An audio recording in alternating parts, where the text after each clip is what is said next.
أعوذ بالله من الشيطان الرجيم بسم الله الرحمن الرحيم قالوا ما هي إلا حياتنا الدنيا نموت ونحيا وما يهلكنا إلا الدهر। ওরা বলতো যে দুনিয়া এবং আখিরাত বলতে জীবন তো শুধু আমাদের এই দুনিয়ার জীবনই শেষ কথা, এরপরে আবার কি, এটাই আমাদের জীবন, এখানেই বেঁচে আছি, এখানেই মরে যাব, আর কালের আবর্তন ছাড়া আর তো কিছুই হয় না, সুতরাং পরকাল আবার একটা কি জিনিস।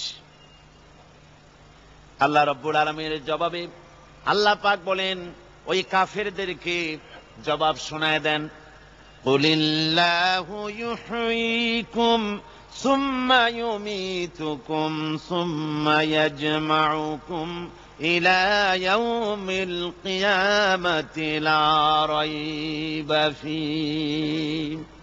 ওদেরকে জবাব দেন, তোমরা নিষ্প্রাণ ছিলে, সেখান থেকে তোমাদেরকে আল্লাহ পাক জিন্দা করেছেন, এই জিন্দা থেকে তোমরা আবার মৃত্যুবরণ করবে, আবার তোমাদেরকে পুনরুত্থিত করা হবে, এতে কোনো সন্দেহ নাই। ওয়ালাকিন আকসারান নাস লা ইয়ালামুন। আসল কথা হলো যে মানুষেরা, অধিক সংখ্যক লোকেরা এই সম্পর্কে অজ্ঞ, তারা জানে না।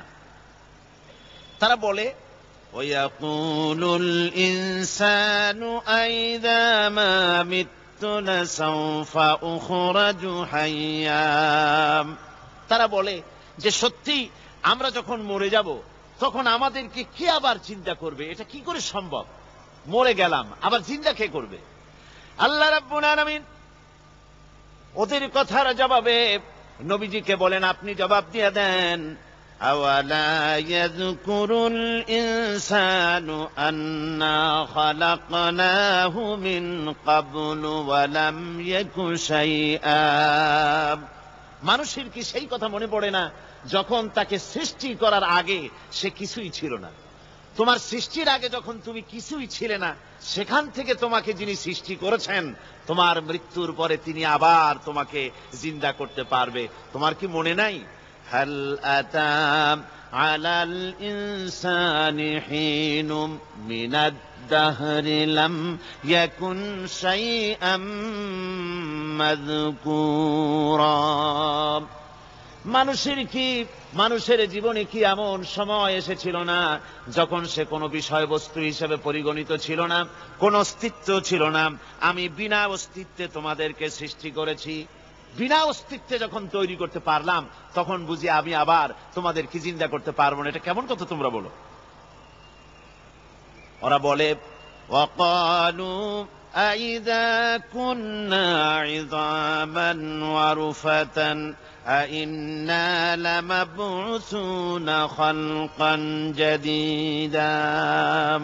আমরা যখন মরে যাব, আমাদের হাড্ডি গুড্ডি যখন মাটির সাথে একেবারে মিশে যাবে, তখন কি আমরা নতুন ভাবে আবার আমরা পুনরুত্থিত হব? আমাদের কি আবার চিন্তা করা হবে? আল্লাহ রাব্বুল আলামিন বলেন, কুল কুনু হিজারাতান আও হাদিদা। ও নবী শুনিয়ে দেন, তোমরা যদি মরে গিয়া মাটির সাথে মিশে গিয়া যদি পাথরও হয়ে যাও, আর যদি তোমরা লোহাও হয়ে যাও, তারপরেও আল্লাহ রব্বুল আলামিন তোমাদেরকে জিন্দা করবেন, আবার তোমাদের উঠাবেন। ওরা বলে যে আচ্ছা বুঝলাম, কে উঠাবে আমাদের, কেমনে উঠাবে? আল্লাহ পাক বলেন, ফাসায়াকুলুনা মান ইউঈদুনা। ওরা বলে আমাদেরকে কে উঠাবে, আমাদেরকে কে জিন্দা করবে? আল্লাহ পাক জবাবে বলেন, কুলিল্লাযী ফাতারাকুম আউওয়ালা মাররা। যিনি তোমাদেরকে প্রথম সৃষ্টি করেছেন তিনি আবার তোমাদেরকে জিন্দা করবেন। আল্লাহ পাক সুন্দর করে বুঝাচ্ছেন। এই সব কথা শোনার পরে ফাসায়ুনগিদুনা ইলাইকা রুউসাহুম ওয়া ইয়াকুলুনা মাতা হুয়া।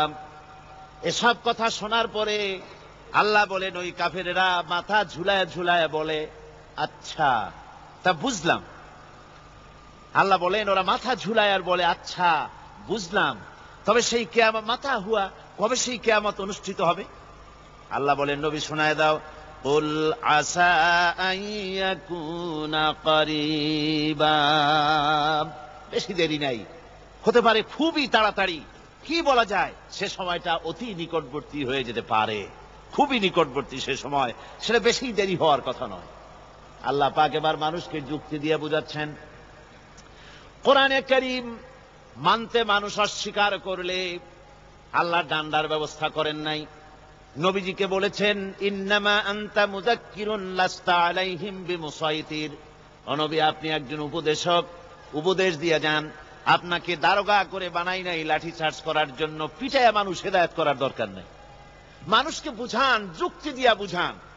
আল্লাহ নিজে যুক্তি দিচ্ছেন, আনতুম আশাদ্দু খালকান আমিস সামাউ বানাহা, ওই কাফেরেরা, তোমরা যারা পরকালকে অস্বীকার করো, তোমাদেরকে উঠাইতে পারবো না যারা তোমরা বলছো, তোমাদেরকে সৃষ্টি করা কঠিন না ওই বিশাল আকাশটাকে সৃষ্টি করা কঠিন?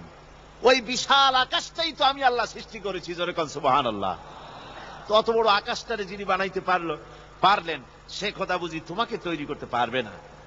আল্লাহ পাক বলছেন ফানজুর ইলা আসারি রাহমাতিল্লাহি কাইফা ইউহিল আরদা বাদা মাউতিহা, লক্ষ্য করে দেখো এই পৃথিবীর মাটিকে আল্লাহ কিভাবে জিন্দা করেন, মুর্দা মাটি।